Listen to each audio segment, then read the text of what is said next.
Assalamualaikum warahmatullahi wabarakatuh. Izin memperkenalkan diri, nama saya Meta Septiani. Saya salah satu mahasiswi Institut Keguruan dan Ilmu Pendidikan Siliwangi. Saya dari kelas A2, program studi bimbingan dan konseling. Di sini saya akan menjelaskan hasil dari proyek UAS mata kuliah Pendidikan Agama Islam. Nah, dari kasus tersebut bisa kita identifikasi masalahnya. Yang pertama, kurangnya aktivitas di luar waktu sholat. Jadi, masjid hanya ramai pada waktu sholat Jumat atau sholat wajib. Sementara, tidak ada kegiatan rutin lain yang bisa melibatkan jamaah lebih banyak. Yang kedua, pemuda yang tidak terlibat. Banyak pemuda yang menghabiskan waktu di warung kopi. Tidak ada program khusus untuk menarik perhatian mereka ke dalam masjid. Program untuk menciptakan religius spiritual atau meningkatkan kesadaran spiritual masyarakat. Yang pertama, dengan kajian rutin atau pengajian. Mengadakan kajian ini setelah sholat subuh atau setelah sholat maghrib. Dampak positifnya, jamaah menjadi lebih memahami ajaran Islam dan dapat mengaplikasikannya dalam kehidupan sehari-hari. Yang kedua, pelatihan ibadah yang khusyuk. Nah, penyelenggaraan pelatihan ini tentang cara-cara memperbaiki ibadah seperti sholat yang khusyuk, doa yang bermakna, dan memahami ayat-ayat Al-Quran. Yang ketiga, ada program itikaf. Menyelenggarakan program itikaf atau berdiam diri di masjid, terutama di bulan Ramadan pada waktu-waktu tertentu. Nah, dampak positifnya memberikan kesempatan bagi jamaah yang fokus beribadah dan mendekatkan diri kepada Allah, kesehatan jasmani dan rohani. Program usulannya senam pagi dan olahraga bersama. Mengadakan kegiatan ini setiap minggu seperti jogging, futsal, atau bulu tangkis.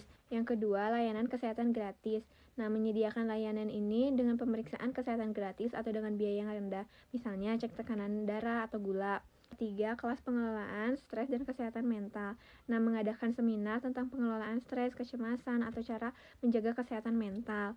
Dampak positifnya, membantu jamaah mengelola tekanan hidup dan mengurangi gangguan mental, sehingga mereka dapat hidup yang lebih seimbang secara emosional dan mental.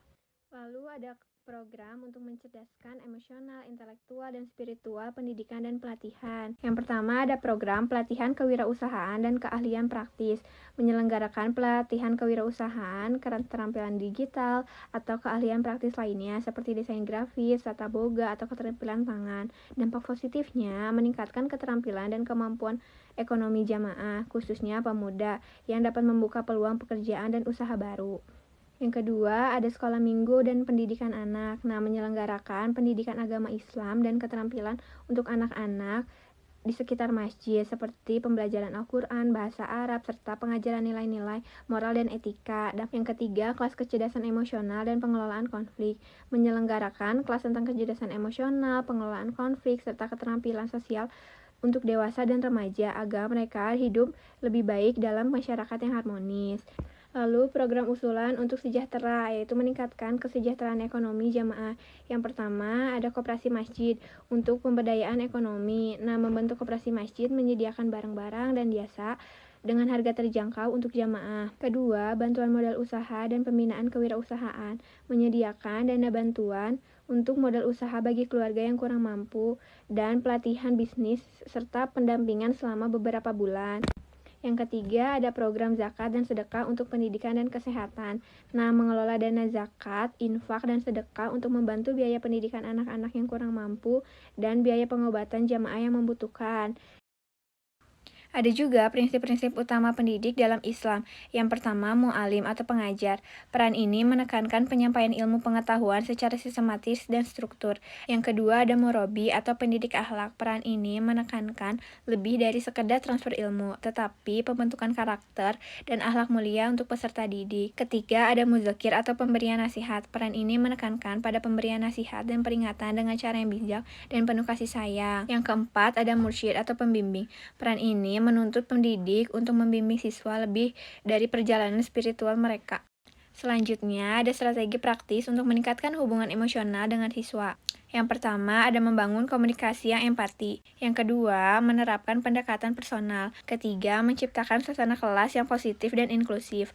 Lalu contoh kegiatan dan metode pembelajaran. Yang pertama, kisah inspiratif dari Al-Quran dan hadis.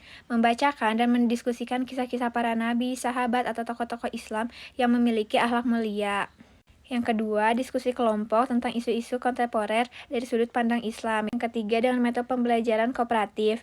Dengan metode ini mendorong siswa untuk bekerja sama dalam kelompok, saling berbagi pengetahuan dan ide, serta bertanggung jawab atas pembelajaran mereka sendiri dan teman-temannya. Nah, teman-teman, apa sih Islam rahmatan lil alamin? Yaitu Islam yang penuh dengan kasih sayang, cinta, persaudaraan, dan kedamaian. Jadi, semua makhluk hidup akan sama di mata Allah, terlepas latar belakang mereka yang berbeda. Nah, yang kedua ada ekonomi syariah, yaitu sistem ekonomi yang didasarkan pada prinsip-prinsip agama Islam yang bersumber dari Al-Quran dan Hadis.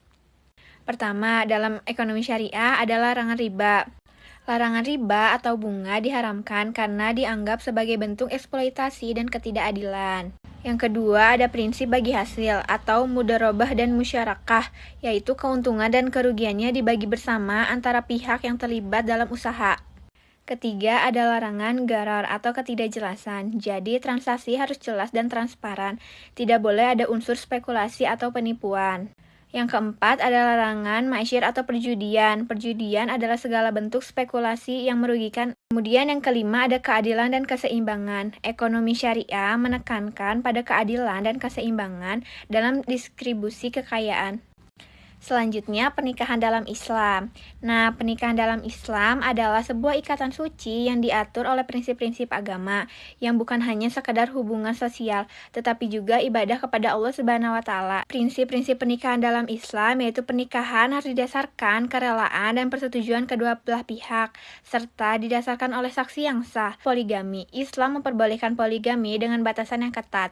Seorang pria boleh menikahi lebih dari satu wanita, tetapi harus mampu berlaku adil terhadap istri-istrinya. Perceraian atau talak. Islam memberikan hak perceraian jika terjadi kecekcokan yang tidak dapat diselesaikan. Namun, perceraian dianggap sebagai jalan terakhir setelah usaha perdamaian yang gagal.